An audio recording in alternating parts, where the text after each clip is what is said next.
Simple returns are ill-suited to modeling the evolution of the price of an asset over several periods.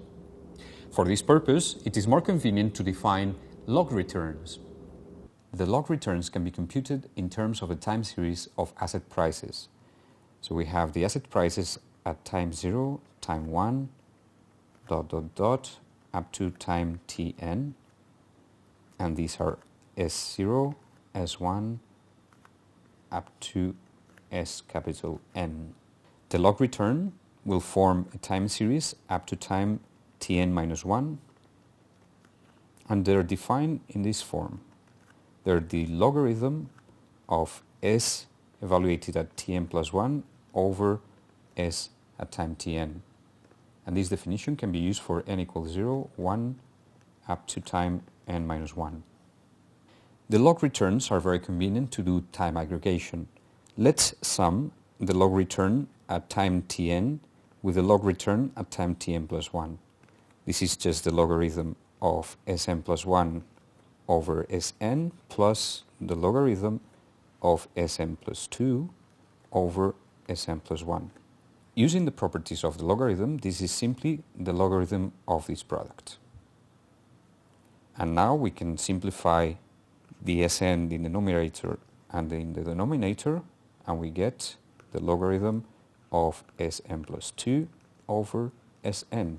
Comparing the beginning and the end of this expression, we see that the sum of returns gives us the return over 2 time periods. What is the relation between log returns and simple returns? If we take the definition of log returns and rewrite it in this fashion, we get the logarithm of 1 plus the simple return. Carrying out a Taylor expansion, we see that this is equal to the simple return plus terms of order Rn squared. So in summary, the log return is similar to the simple return provided that this term is small. That should be okay for a small delta t. Let's look at the time series of log returns for IBM in the period from July 1st, 2007 until June 30th, 2013. Here we have the time series of prices of IBM again, and from this time series, by log differencing, we obtain the time series of log returns. This time series is approximately stationary. Especially the mean seems to be reasonably constant.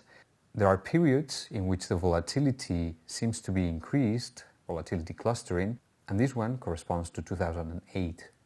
The series of log returns is not very different from the series of returns.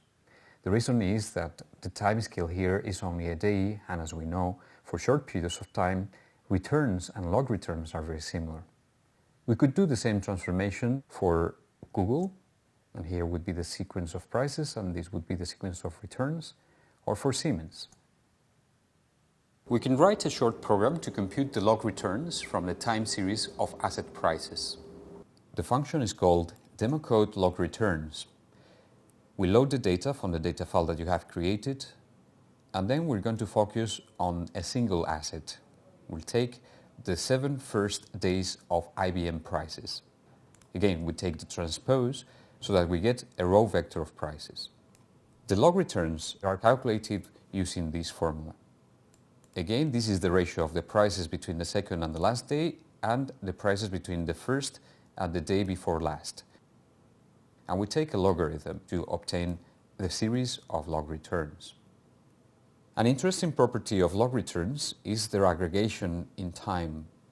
Here we have the log return for the whole period between the first and the last days. This is the value that we get. Notice that we can get actually the same value by summing the returns that we have just calculated.